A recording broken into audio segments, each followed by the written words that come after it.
Passage number 95, disintegration, begotten, phrase 1 reading or recitation. How easy it is to degenerate in every way, to let the body waste, become sluggish, fat, to allow feelings to wither away, the mind allowing itself to become shallow, petty, and dull.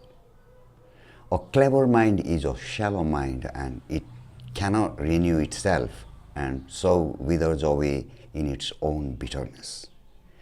It decays by the exercise of its own brittle sharpness, by its own thought. Every thought shapes the mind in the mold of the known.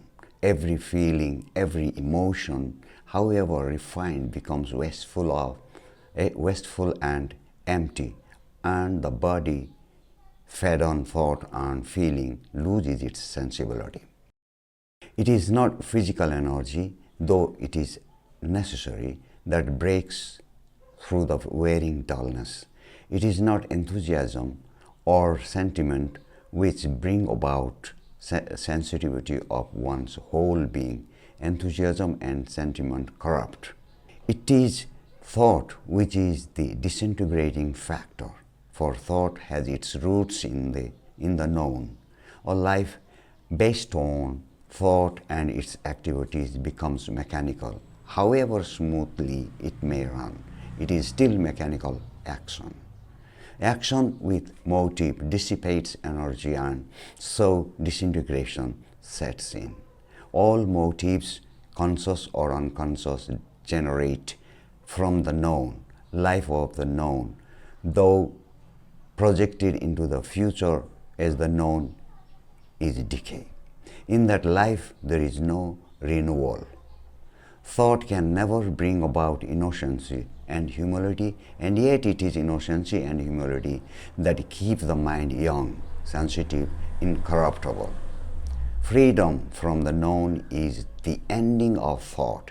To die to thought from moment to moment is to be free from the known. It is this death that puts an end to decay. Phase 2, translation into Hindi. How easy it is to degenerate in every way, to let the body waste, become sluggish, fat, हर तरह से पतित होना कितना आसान है शरीर को बेकार सुस्त मोटा होने देना. To allow feelings to wither away, भावनाओं को मुरझने की अनुमति देना. The mind allowing itself to become shallow, petty and dull. मन स्वयं को उथला, क्षुद्र र मूर्ख बना देना. A clever mind is a shallow mind, and it cannot renew itself, and so withers away in its own bitterness. एक धूर्त मन, एक उथला मन होता है और यह खुद को नवीकरण नहीं कर सकता है और इसीलिए अपनी कड़वाहट में मुरझा जाता है. It decays by the exercise of its own brittle sharpness, by its own thought.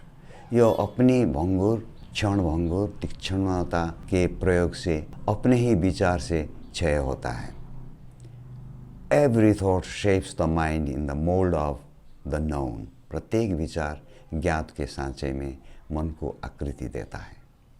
Every feeling, every emotion, however refined, becomes wasteful and empty. हर भावना, हर संवेग, चाहे कितनी भी परिष्कृत क्यों न हो, बेकार और खाली हो जाती है. And the body, fed on thought and feeling, loses its sensibility. और विचार और भावना से पोषित शरीर अपनी संवेदनशीलता खो देता है. It is not physical energy, though it's necessary, that breaks through the wearing dullness. यह शारीरिक ऊर्जा नहीं है, हालांकि यह आवश्यक है, जो थके हुए नीरसता को तोड़ती है. It is not enthusiasm or sentiment which bring about sensitivity of one's whole being. यह उत्साह और भावुकता नहीं है जो किसी के पूरे अस्तित्व की संवेदनशीलता लाती है. Enthusiasm and sentiment corrupt. उत्साह और भावुकता भ्रष्ट बनाते हैं. It is thought which is the disintegrating factor. यो विचार है जो विघटनकारी कारक का या तत्व है. For thought has its roots in the known, क्योंकि विचार की जड़ें ज्ञात में होते हैं. All life based on thought and its activities becomes mechanical. विचार और उसकी गतिविधियों पर आधारित जीवन यांत्रिक हो जाता है. However smoothly it may run, it is still mechanical action. यह कितने भी सुचारू रूप से क्यों न चले, फिर भी यह यांत्रिक क्रिया है. Action with motive dissipates energy and so disintegration sets in. मकसद से किया गया कार्य ऊर्जा को नष्ट कर देता है और इसीलिए विघटन शुरू हो जाता है. All motives, conscious or unconscious, generate from the known.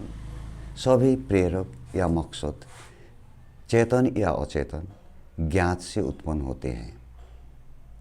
Life of the known, though projected into the future as the known, is decay. ज्ञात का जीवन यद्यपि ज्ञात के रूप में भविष्य में प्रक्षेपित होता है, क्षय है.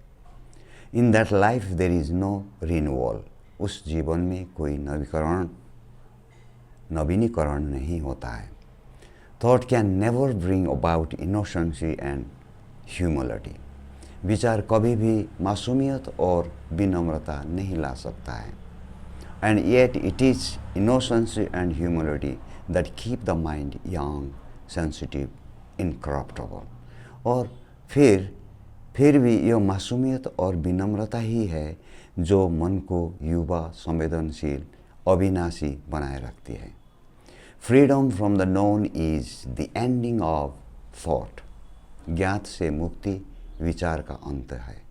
To die to thought from moment to moment is to be free from the known.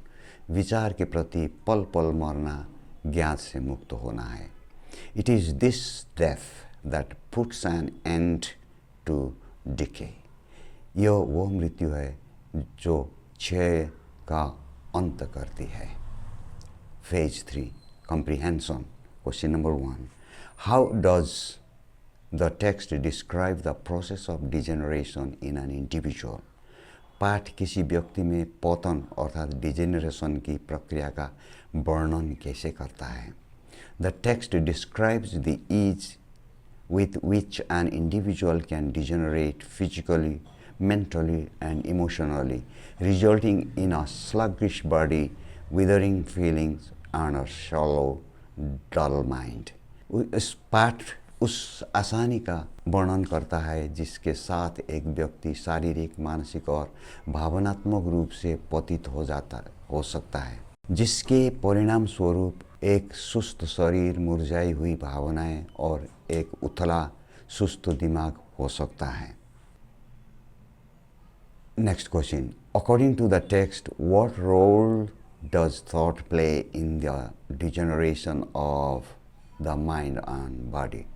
पाठ के अनुसार मन और शरीर के पतन में विचार क्या भूमिका निभाता है?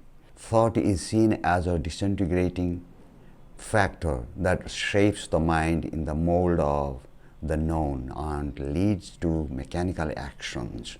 It is thought with its roots in the known that generate motives and contributes to decay.